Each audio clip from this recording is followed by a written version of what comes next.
دیتا ہے۔ اور آپ اندازہ کریں کہ جدہ سعودیہ کی پاک سرزمین پہ بیٹھ کے جھوٹ بولنا یہ توصیف الرحمان دجال کا کام ہے۔ مرزا قادیانی جھوٹ بولتا مگر وہ ہندوستان کے شہر قادیان میں بیٹھ کے توصیف الرحمان جھوٹ بولتا ہے، تو یہ سعودیہ پاک سرزمین جدہ پر بیٹھ کے، تو سامعین آپ فیصلہ فرمائیں کہ بڑا دجال توصیف الرحمان ہے یا بڑا دجال مرزا غلام احمد قادیانی ہے۔ مدنا فتدلّا، یہاں طارق جمیل صاحب فرما رہے ہیں اللہ رسول اکٹھے ہو گئے، قریب ہو گئے، ایک دوسرے کے ساتھ ساتھ ہو گئے، اور قرآن بتا رہا ہے نہیں یہ جھوٹ ہے۔ گرامی قدر سامعین آپ حضرات نے سنا اور محترم ناظرین آپ نے دیکھا، توصیف الرحمان کذاب اور دجال نے مولانا طارق جمیل دامت برکاتہ پر نیا حملہ کیا کہ ثم دنا کا معنی مولانا طارق جمیل صاحب فرماتے ہیں نبی پاک صلی اللہ علیہ وسلم اللہ کے قریب ہوئے، توصیف الرحمان دجال اور کذاب کہتا ہے یہ جھوٹ ہے، اور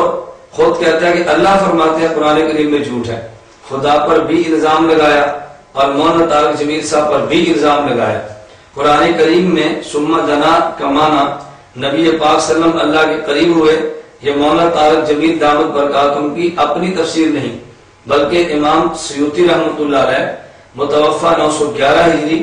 اپنی تفسیر الدر المنصور فی تفسیر المعصور میں نقل کرتے ہیں۔ ابن عباس رضی اللہ عنہما ارشاد فرماتے ہیں ثم دنا فتدلّا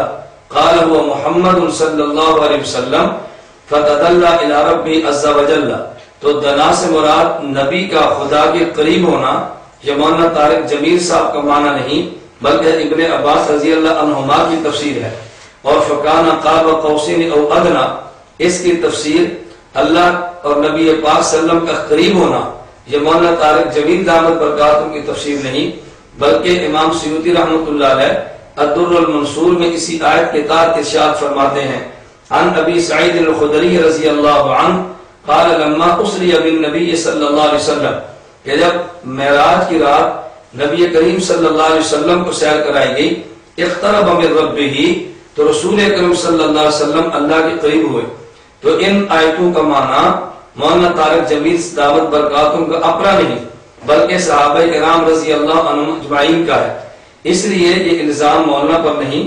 اگر الزام لگانا ہے تو نبی پاک صلی اللہ علیہ وسلم کے صحابہ پر ہوگا، تو اصل بغض تمہارے دل میں پیغمبر کے صحابہ کا ہے، اور علماء دیوبند جو صحابہ پیغمبر کے وارث ہیں وہ بغض تم ان کے اوپر نکال کے اپنے اندر کے باطن خبث کا اظہار کرتے ہو۔ اور اوحا الی عبدہ ما اوحا،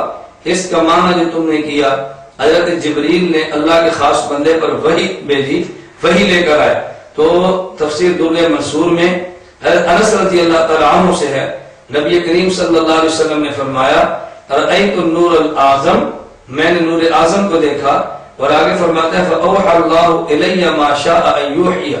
کہ اللہ رب العزت نے میرے اوپر وحی نازل فرمائی، تو یہاں جبریل کا تذکرہ نہیں بلکہ براہ راست نبی کریم صلی اللہ علیہ وسلم پر اللہ رب العزت کے وحی کو نازل کرنے کا ذکر موجود ہے۔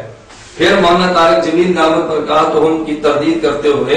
تجھے یہ بھی حیا نہ آئی کہ نبی کریم صلی اللہ علیہ وسلم کی ذات گرامی کے بارے میں کتنا نازیبا جملہ، آپ سماعت فرمائیں اور اپنی آنکھوں سے دیکھیں۔ نبی بھی عرش پہ ہے اور اللہ کہہ رہا ہے میرے حبیب اور آگے آ جاؤ، اللہ نے نبی کھسک کے تھوڑے اگے ہوندے نے، وہ پھر کہنا ہے اور آگے آ جاؤ۔ کہ اسی توصیف الرحمان کذاب نے کہا کہ ادنو اللہ میرے قریب آؤ، اور کہتا ہے اللہ کے نبی کھسک کے اور آگے ہوتے ہیں، اللہ کے نبی کھسک کے اور آگے ہوتے ہیں۔ یہ نہ مولانا طارق جمیل صاحب کا جملہ ہے، نہ اکابر علماء دیوبند میں سے کوئی نقل کرتا ہے۔ رسول اکرم صلی اللہ علیہ وسلم کی شان میں بے ادبی یہ توصیف الرحمان دجال اور کذاب ہی کرتا ہے۔ پھر جب مولانا نے یہ بات فرمائی کہ نبی کریم صلی اللہ علیہ وسلم معراج کی رات عرش پہ گئے ہیں، تو اس کی تردید کرتے ہوئے توصیف الرحمان کذاب نے کہا کہ مولانا نے توحید صفات کا انکار کیا ہے۔ میں نے پہلے بھی عرض کیا کہ مولانا توحید عبادت بھی مانتے ہیں، توحید صفات بھی مانتے ہیں، توحید ربوبیت بھی مانتے ہیں، اور یہ ظالم یہ بات کہتا ہے کہ آپ مولانا طارق جمیل کے بیانات سنیں توحید عبادت سے خالی ہے، جبکہ مولانا طارق جمیل دعوت برکاتہم کے بیانات توحید ربوبیت کی طرح توحید عبودیت سے، توحید عبادت سے بھی پر ہے۔ اور مولانا طارق جمیل صاحب کا یہ کہنا کہ نبی کریم صلی اللہ علیہ وسلم عرش تک گئے ہیں، کیا یہ خدا کی صفت استواء علی العرش کے خلاف ہے؟ میں یہ سمجھتا ہوں کہ توصیف الرحمان کذاب دیگر غیر مقلدین اہل الہاد اہل باطل کی طرح مستوی علی العرش ہونے کا معنی ہی نہیں سمجھا۔ اللہ رب العزت کو صفت استواء علی العرش حاصل ہے، لیکن کیا اس کا معنی اللہ اپنے جسم کے ساتھ عرش پہ موجود ہے؟ کہ جب نبی پاک صلی اللہ علیہ وسلم جسم کے ساتھ عرش پہ گئے ہیں تو اللہ کی صفت استواء میں شرکت ہوتی ہے؟ صفت استواء علی العرش میں شرکت تب ہوتی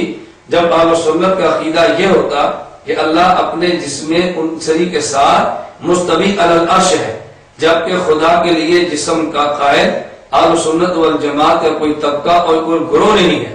تو حضرت مولانا طارق جمیل صاحب کا نبی پاک صلی اللہ علیہ وسلم کے لیے معراج کی رات کو عرش پر جانے کا قائل ہونا یہ خدا کی صفت میں شرکت نہیں، نہ ہی کفر ہے اور نہ ہی شرک ہے۔ باقی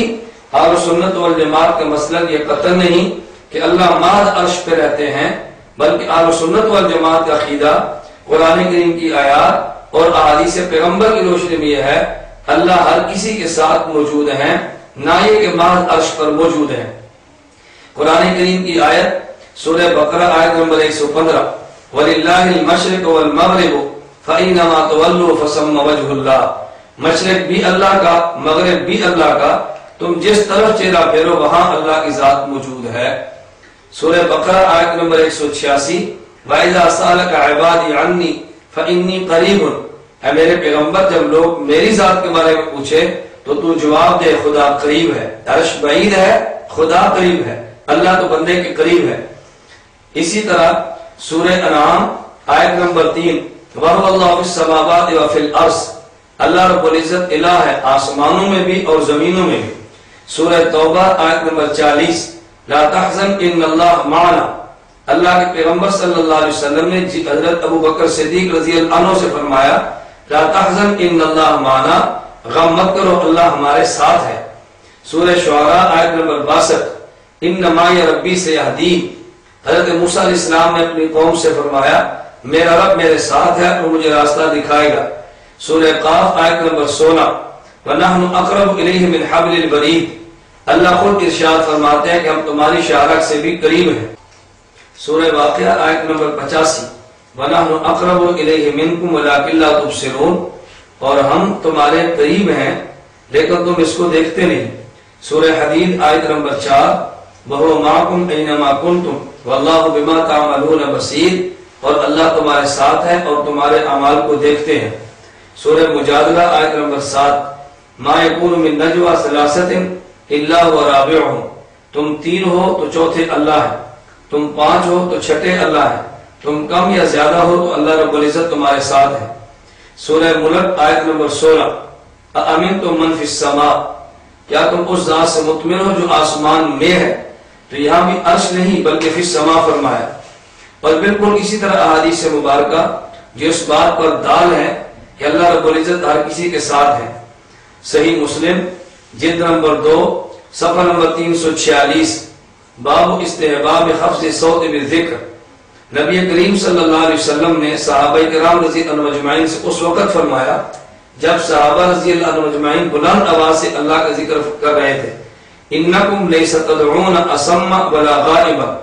انکم تدعونه سمیعا قریبا وهو معکم، تم ایسے خدا کو نہیں پکارتے جو خدا بہرا ہے اور غائب ہے، تم ایسے خدا کو پکارتے ہو جو سنتا بھی ہے، قریب ہے اور تمہارے ساتھ ہے۔